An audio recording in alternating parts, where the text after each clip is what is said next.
¿Por qué no les da pena, por ejemplo, los cristianos perseguidos en tantas Esos son zonas? temas que no existen, son temas de los que no Y se se está habla. hablando todo el día de Gaza. O sea, los dos No, casos son se tienen temas, que hablar, pero... ellos lo tienen todo está absolutamente teledirigido.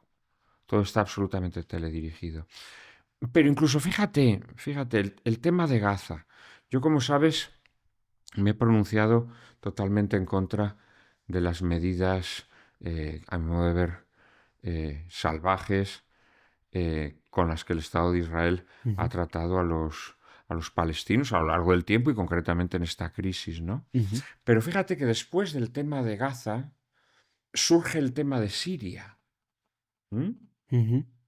Y si tú eres defensor de los palestinos, tienes que ser defensor de la situación que había en Siria, porque Siria era un país donde un palestino se podía refugiar. Por ejemplo, un palestino se podía refugiar en Siria. ¿Mm? Bueno, pues date cuenta que los mismos que se rasgaban las vestiduras con las bombas de Netanyahu en Gaza, aplaudieron, aplaudieron el derrocamiento de Assad y la llegada de los yihadistas a Siria. Lo aplaudieron. Yo he visto en las televisiones a los corresponsales diciendo que los yihadistas venían a traer la democracia. ¿No lo has escuchado tú en las Ujú. televisiones? Bueno, el Venían a traer la ministro... democracia. Nuestro ministro de Asuntos Exteriores fue a darle la mano a ese asesino, a ese genocida que está al frente de Siria. ¿Eh? Es decir, quienes habían estado apoyando a los palestinos, de repente les parecía estupendo que gobernaran este yihadista que evidentemente lo que están haciendo es asesinando a todas las minorías religiosas contrarias a su fanatismo islamista, ¿no? Sin embargo, estas contradicciones, la gente que sigue los medios de comunicación ya no las discierne, ya no las discierne.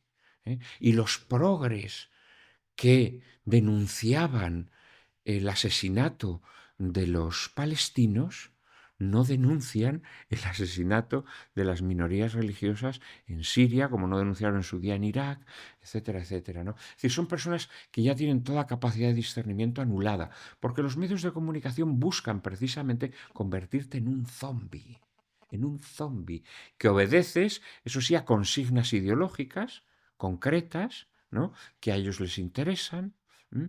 Pero que ante otras cosas te quedas tan tranquilo, no te inmutas.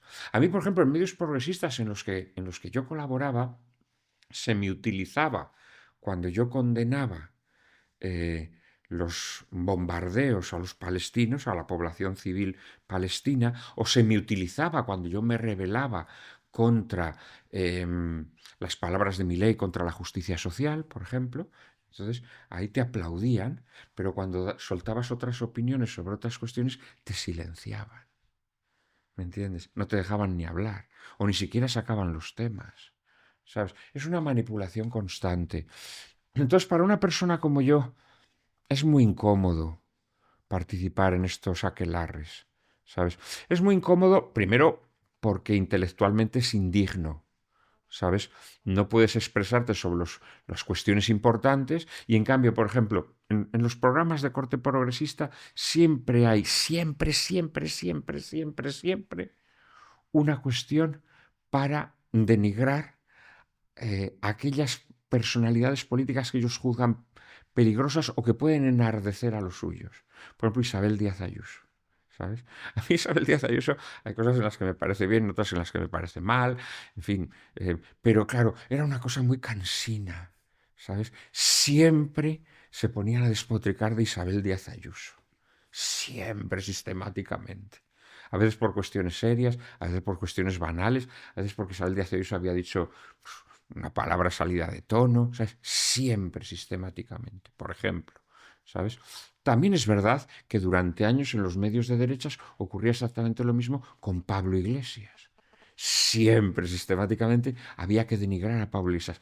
¿Por qué? Porque eso mantiene a tu parroquia hecha una piña. ¿me entiendes? Le tienes que levantar monigotes, monigotes a los que odiar, ¿me entiendes? Porque lo que estás convirtiendo a esa gente que te escucha o te ve es en auténticas hordas, hordas que necesitan personas a las que odiar. Entonces, todo esto intelectualmente me parece deleznable. Las personas que te acompañan, salvo rarísimas excepciones y honrosísimas excepciones, yo he conocido a personas que se ganan la vida en estas lides, que son personas nobles y personas racionales y personas que no obedecen a intereses, pero son excepciones. Por ejemplo. ¿Eh? Mira, una persona que me merece gran estima intelectual es Elisa Beni. Yo con Elisa Beni he coincidido en muchas tertulias y es una mujer intelectualmente muy valiosa, bueno, con unas ideas bastante distantes de las mías, pero es una persona valiosa y es una persona que tiene un pundonor y una adhesión a aquello que ella cree que es la verdad, ¿sabes? Y Juan Manuel, Y yo he conocido a otras, pero son excepciones. La inmensa mayoría no. La inmensa mayoría son de cuota. Son de cuota y van ahí en representación de aquel que los ha puesto. No nos engañemos, ¿no?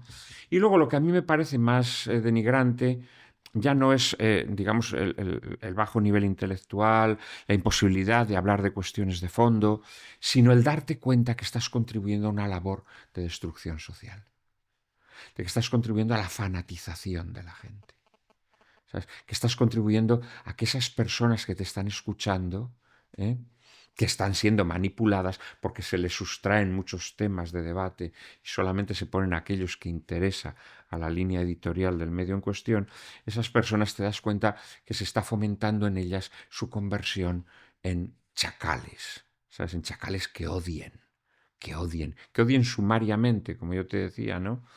Que es algo que yo no lo soporto. Esto puede ¿sabes? recordar un poco a la Segunda Guerra Mundial, Joseph Goebbels, ¿no? Al final, todo esto de una mentira repetida 1000 veces se convierte en una verdad, de querer... Yo te de diría alguna... que Goebbels era O sea, un maestro, pero la propaganda ha avanzado mucho, ha progresado mucho. ¿Pero crees que es incluso peor que la Alemania nazi, esa Pues mira, propaganda? en mi novela se habla mucho de las cuestiones, por ejemplo, de la propaganda.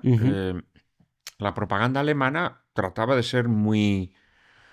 La propaganda alemana trataba de ser muy, muy minuciosa y muy destructiva, ¿no? Todos los corresponsales que estaban en París tenían que pasar todo lo que escribían por la censura alemana.